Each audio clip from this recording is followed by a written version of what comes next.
Pâques à la maison, vidéo 13, je crois. Chers frères et sœurs, je suis à côté du cierge pascal, signe de la résurrection de Jésus. Je voudrais commencer avec vous à parler, non pas des preuves, mais des marques ou des signes de la résurrection, des fondements de la résurrection. Pas des preuves scientifiques, parce que je ne peux pas obliger quelqu'un à croire. Mais nous avons des soutiens solides à notre foi dans la résurrection. Ce n'est pas une invention. Et je voudrais vous donner de la solidité, frères et sœurs. Je voudrais nous donner de la solidité. C'est raisonnable de croire. Et quand on croit, notre intelligence n'est pas anéantie. Nous reposons notre foi sur des paroles qu'ont prononcées des gens avant nous. Et donc nous faisons confiance à des gens, à des personnes. C'est ces personnes que nous croyons. Et nous croyons dans les expériences que ces personnes ont vécues. Je voudrais vous donner 3 grands moments. Le premier grand moment, ce sont les temps du peuple juif avant la venue de Jésus. Il y a des prophéties qui annonçaient ce que Jésus a vécu. Je vous en prends une. Je vous ai ramené ici la Bible hébraïque. Regardez, c'est écrit en hébreu. Et je vous la lis, parce que c'est vraiment remarquable. Vous n'allez pas comprendre, mais au moins vous allez entendre les mots qui ont été écrits 500 ans avant Jésus. Ubacha vu chato nirpa lanu. Ubacha vu chato, ça veut dire par ses blessures, nirba et la guérison, lanu pour nous. Dans ces blessures, nous sommes guéris. Vous reconnaissez le livre d'Ésaïe au chapitre 53.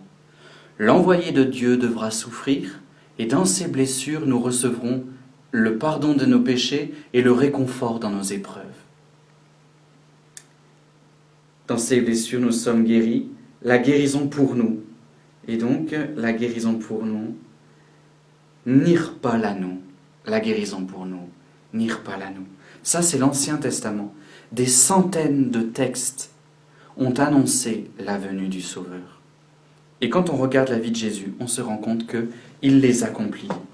Et nous avons des centaines de textes dans le Nouveau Testament. Là, je vous l'ai ramené en grec. Et je vais vous lire ce que saint Paul dit. Christos apethanen, Christ est mort, uperton amartion hémon, pour nos fautes, nos péchés. Et après c'est écrit, kata tas graphas, selon les Écritures. Ça a été écrit qu'il devait mourir, et Jésus l'a accompli. Et je voudrais insister, voilà, je vous montre le grec, je t'ai écrit là, je voudrais insister sur le fait que ça n'a pas été écrit que par une personne. Notre foi ne repose pas sur la révélation d'une personne toute seule, mais sur plein de personnes différentes, de caractères différents. Et dans le Nouveau Testament, nous avons des évangiles, nous avons des lettres, nous avons des textes de différents genres et de différentes personnes. Et toutes ces personnes disent que Jésus est mort et ressuscité, d'où la lumière de Pâques. Vous avez le cierge avec vous. Mort et ressuscité. Et saint Paul dit, en fait, dans ce texte, c'est 1 Corinthiens 15, il explique « Je vous ai transmis ce que j'ai moi-même reçu ». C'est-à-dire que Paul l'a reçu aussi, et il le retransmet après une expérience personnelle à lui. Et il dit « Le Christ est mort pour nos péchés selon les Écritures ». Et ensuite il dit « Rampapam », c'est plus du tout le texte où j'étais. « Christ est mort selon dans les Écritures ». « Kai hoti e gegertai » il s'est levé. Te emera tetrité, le 3e jour, kata tas graphas, selon les Écritures hébraïques. Par exemple, le livre de Jonas, où il est 3 jours dans la baleine, le bon Jonas, c'est une préparation, une prémonition, une prophétie, et il y en a plein. Et saint Paul dit donc, il est ressuscité, nous l'avons vu. Et il explique, il est d'abord apparu à Pierre, il est apparu à Jacques, il est apparu aux apôtres tous en même temps, il est apparu à 500 frères, et il est apparu même à l'avorton que je suis, au pauvre type que je suis, dirait saint Paul. Saint Paul dit, je l'ai vu de mes yeux. Et nous entendrons cette semaine les textes aussi où saint Thomas, et Thomas ne croit pas, lui aussi il a du mal. Les apôtres croient que Jésus est un fantôme. Et donc, si nous avons du mal à croire en Jésus ressuscité, c'est normal. Les apôtres eux-mêmes ont eu du mal. Mais Ça a été annoncé dans l'Ancien Testament. Les textes hébreux le disent. Ça a été accompli et raconté dans le Nouveau Testament. Les textes grecs le proclament. Et on ne peut pas dire que l'Église a trafiqué et a inventé ça. Je peux vous envoyer un site qui répertorie tous les textes, les manuscrits qui nous restent, qui sont sur toute la Terre, dans tous les musées du monde, qui attestent qu'il n'y a pas eu de traficotage des textes. Donc, au 1er siècle, les textes ont été écrits de la résurrection de Jésus. Et ces textes, c'est des témoignages. Mais avant d'être la Bible, ce n'est pas d'abord des écrits, ce sont des personnes. Ce sont des personnes qui témoignent de génération en génération. Nous tenons notre foi en la résurrection d'une communauté de croyants. D'abord de la communauté juive et ensuite de la communauté chrétienne. Ce sont des hommes et des femmes, des pauvres types et des pauvres filles comme vous et moi, qui ont dit « vous croyez ce que vous voulez ». Mais nous, on l'a vu de nos yeux, on l'a touché de nos doigts, on lui a parlé avec nos bouches.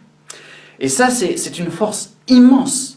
Mais c'est pas fini. Je vous ai ramené, c'est ce qu'on appelle le Denzinger Hühnermann. C'est la somme, la collection de tous les textes, les symboles de foi depuis le début jusqu'à aujourd'hui. Nous, on connaît la Bible. Mais après la Bible, tous les premiers siècles, 2e, 3e, 4e, 5e, 6e, les gens ont écrit leur foi. Et on en a plein de traces. Je prends par exemple Eusèbe de Césarée. Il écrit en 325...